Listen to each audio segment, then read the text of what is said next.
making a big mistake. He's only a kid. Dad, I haven't done anything. A new Netflix show has shocked and captivated audiences around the world over the last week, and it's reignited conversations around incel culture, social media, and gendered violence. Adolescence is a 4-part series that tells the fictional story of a 13-year-old boy called Jamie, who's arrested following the murder of his schoolmate, a 14-year-old girl named Katie. We wanted to understand a little bit more about that world that Adolescence portrays. So I'm bringing in an expert for this one to find out how accurate the show is.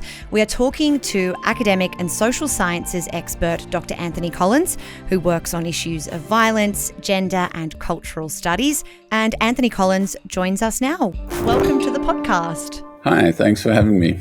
We are talking today about this Netflix series, Adolescence. Everyone is talking about it, watching it. It's reignited these conversations around incel culture.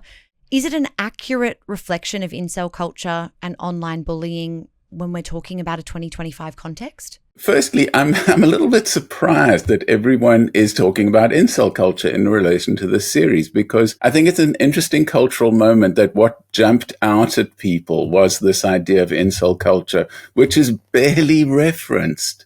In fact, when you look at the series, I mean, it's relevant. There's one mention of Andrew Tate, and there's maybe, I can't remember, 2 or 3 mentions of incel culture throughout the series.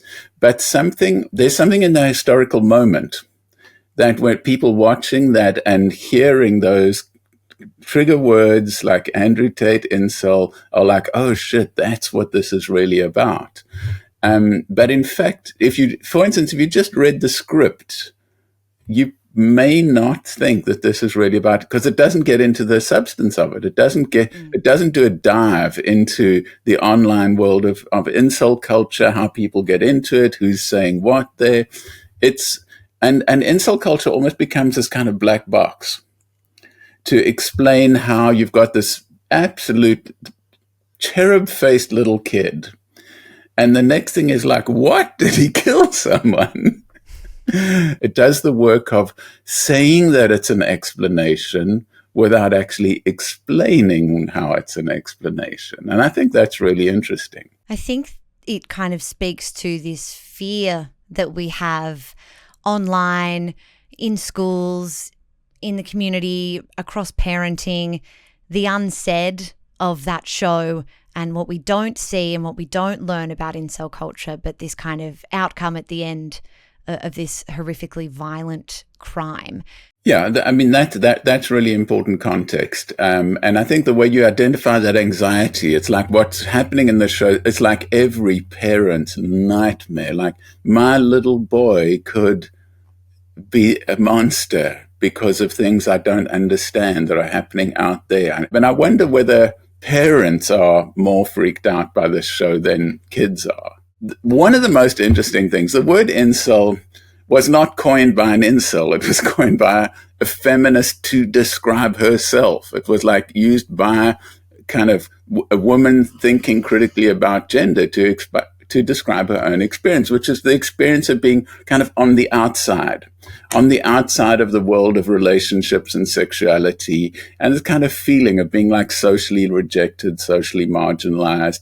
And this recognition that some people, because of their appearance, feel like that they're just not part of a social system that is specifically portrayed in the media as being like the way to happiness, like love, sex, all of that. That's how you get happy. And that many people feel radically on the outside of that. And because they feel on the outside of that, and what's so interesting to me is that incels cultures is like alienated men talking about themselves using concepts that they have taken from feminism and just turned them upside down. So all of those kind of cultural problems of the transition from girlhood to womanhood suddenly get like rewritten to describe the crisis of masculinity, that these young boys are being put into a world where they're expected to aspire to an idea of masculinity. They expected to be super buff. They expected to be rich and drive fast cars. And to have a kind of social power, like that, have an authority in society, and if they don't have that, then they are kind of losers. And what comes along for people who are doing that, particularly for young people who are now radically online, that their social interactions are not primarily with people; they're primarily in the virtual domain. And into this gap, into this terrible space, comes the story that is being actively, aggressively sold. It's like literally being like paid to go into young people's news feeds of a certain kind of a certain version of the crisis of masculinity, and it's being sold by a range of people, on the one hand, kind of incel influencers from the respectable face, like Jordan Peterson, through to the pariah face, like Andrew Tate. Like Andrew Tate is like the bogeyman under the bed in this whole kind of culture. But it's also being aggressively sold by, in fact, a much bigger network, which is the whole rise of conservative political power. And what they made up is the culture wars. What they made up is like, men aren't allowed to be men anymore. The woke mind virus has like made it impossible to tell a joke. Like all what is essentially a kind of ludicrous, politically conservative discourse that is meant to muster up support for something that otherwise has no rational justification for its support. So these culture wars, I'm really interested in understanding, born out of these culture wars, we have alienated groups of young people. We're talking about young men in those awful teen years, and that somehow they are being targeted by these radical tastemakers, influencers, whoever you want to call them, however we refer to them. But that is tied into an algorithm, right? Yes. What is the role of the algorithm? Because that's a uniquely contemporary context. The algorithms are controlled, right? I mean, on the one hand, it's supposed to be like you like something, you get more of it, so you controlling it, but it's also being deliberately manipulated. And that manipulation is being paid for. So what we see is someone like Andrew Tate is enormously wealthy because he makes money out of the algorithms, and he invests some of that money back into the algorithms. Similarly with all of them. But there's also huge politics behind this. Elon Musk is co-president of the United States is because he is the most powerful algorithm manipulator on earth at the moment. The alienation is already there. They don't make the alienation. They walk into the space created by the feelings of alienation, and they write it into a story to say, well, what's gone wrong with you is that man-hating feminists have tried to destroy your place in the world, to try and make sure that you will always be treated with contempt in society. And so you should be angry with them.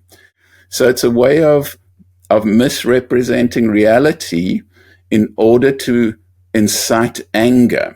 And that is the danger within incel culture, is not just, it starts with the existing feelings of alienation, but it takes people into a paranoid universe where it's not just they feel alienated, they feel bad because they are being persecuted. And that is where the risk is. Something so shocking about Adolescence, this Netflix program, though, is that it tracks this journey of alienation for someone so young. And we've heard mainstream conversations about the dangers of incel culture and the likes of Andrew Tate. But I think maybe the person that we're imagining is being influenced on the other side of that is a much older person.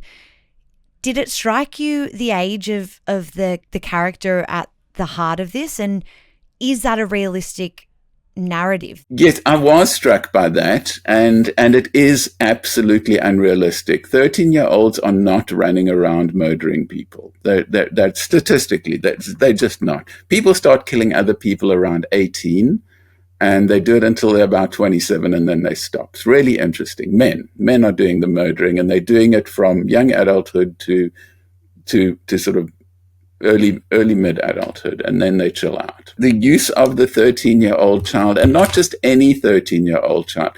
This was not the like basement dwelling slob of incel fantasies.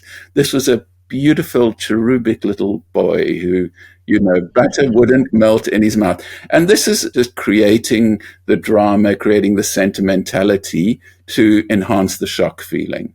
It's purely for the televisual narrative. It's not about describing reality. But if it was, acne-faced, overweight 17-year-old, then we wouldn't be having this interview.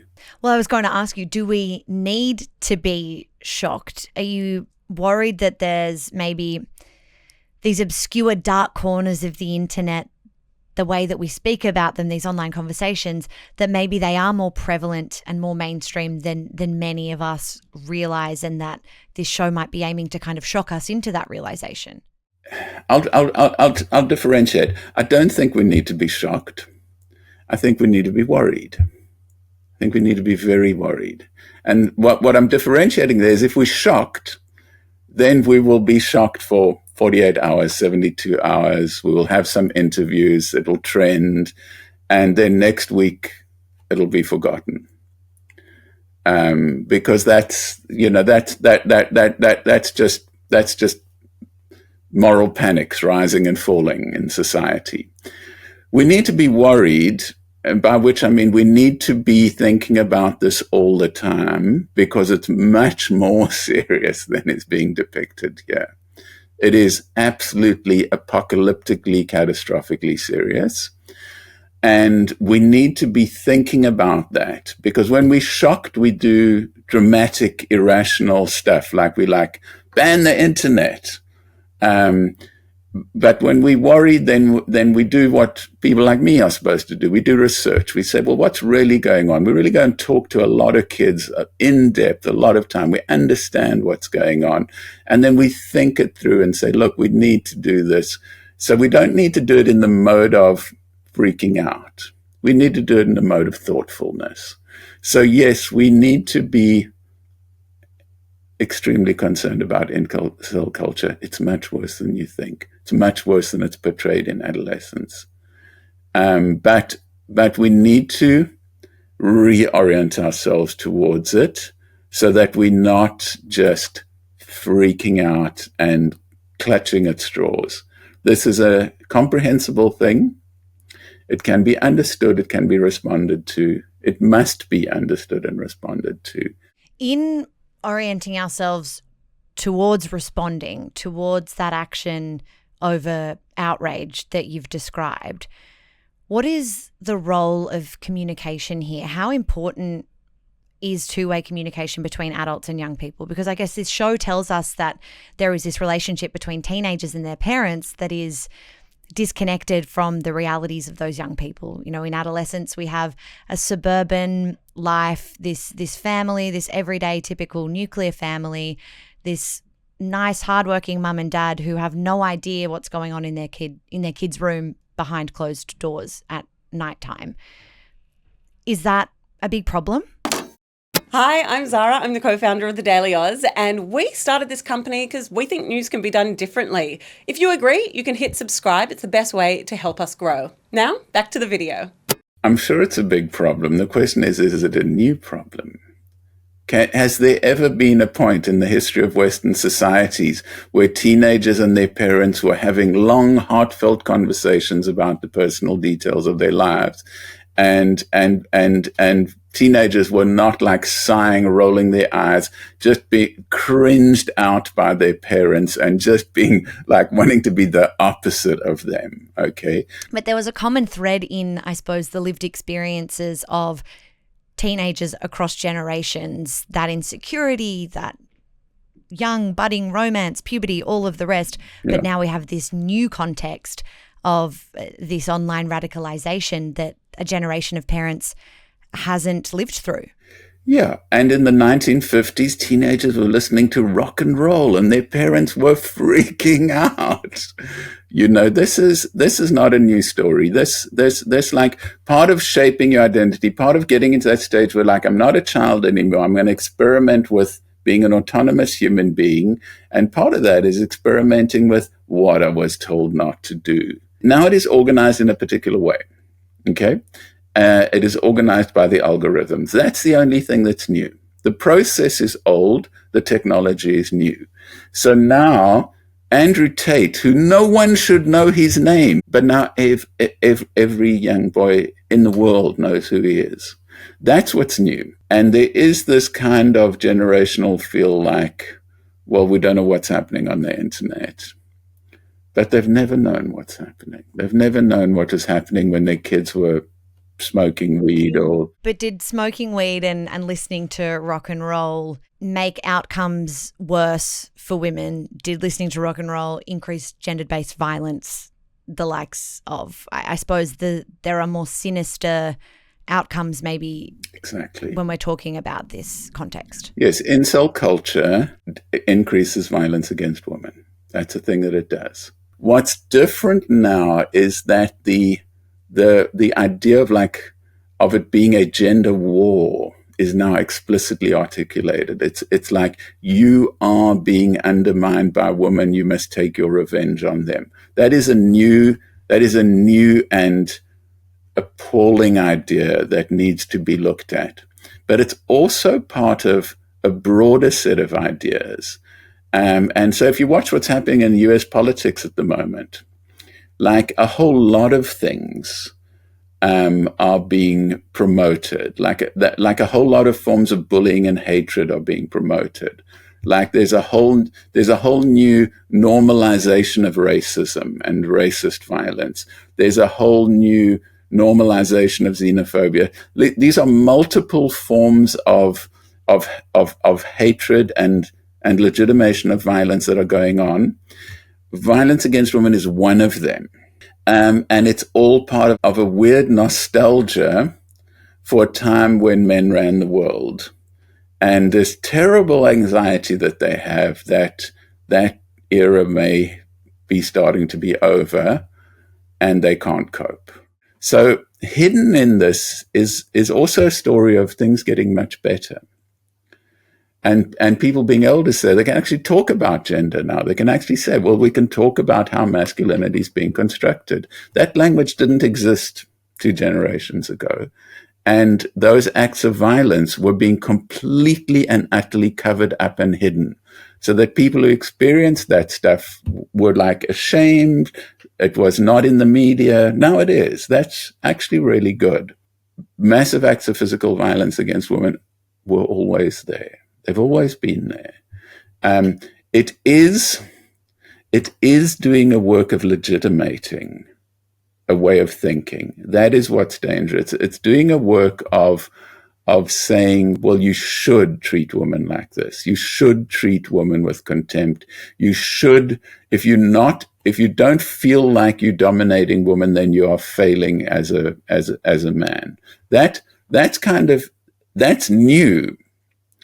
But all it's doing is trying to reinstate something that used to be there, which they feel like was lost. So when incel culture says you need to you need to control your woman, it's literally saying what generations before always said, but then got told, hey, stop doing that. And it became less legitimate to say, to talk, for men to talk about women in that way, and that they started feeling a bit nostalgic about that. And so incel culture is bringing it back. So in a sense, it's the swing of the pendulum from the heyday of gender equality, which may kind of be over culturally in the West, to saying, well, let's go back to the beautiful days of the 1950s when everyone knew their place. So what needs to change. We don't want this moral panic and culture of outrage. We want to understand thoughtfully what's going on.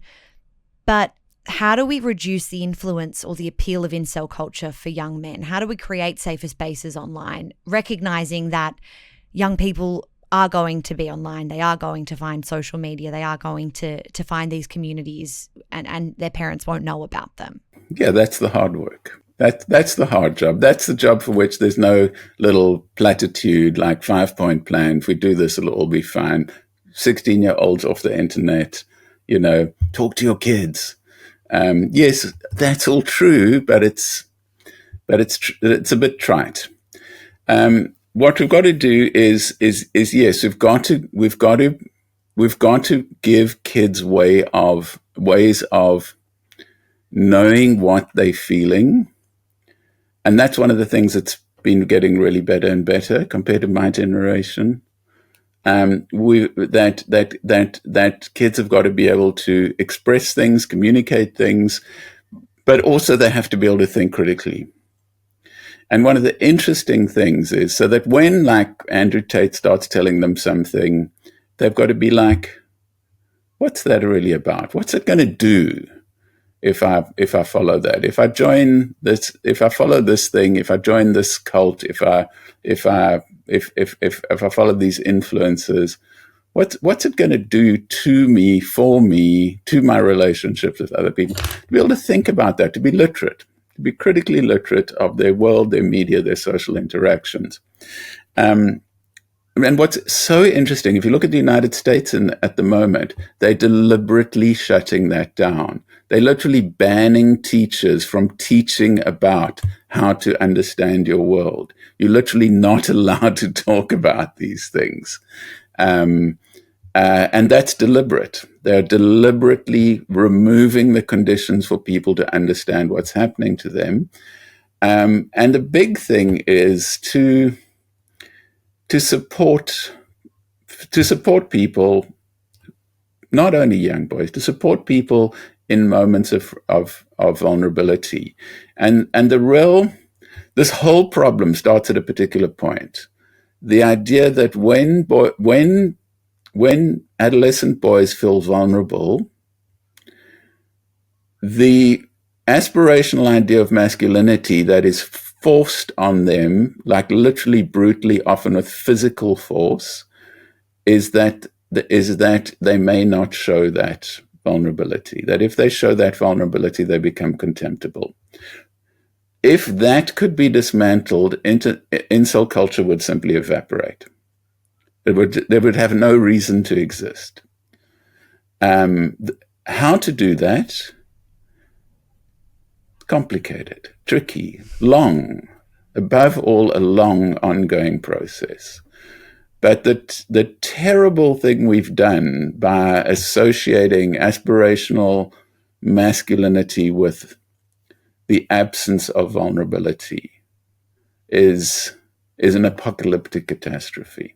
Dr. Anthony Collins, thank you so much for coming on the podcast today, sharing your expertise and your thoughts. We really, really appreciate it. And I think you've given all of us plenty to think about. Great. Thanks for having me. Thanks for the chat. I think it's an important topic. We should be thinking about it. We shouldn't be freaking out about it. We should be thinking about it.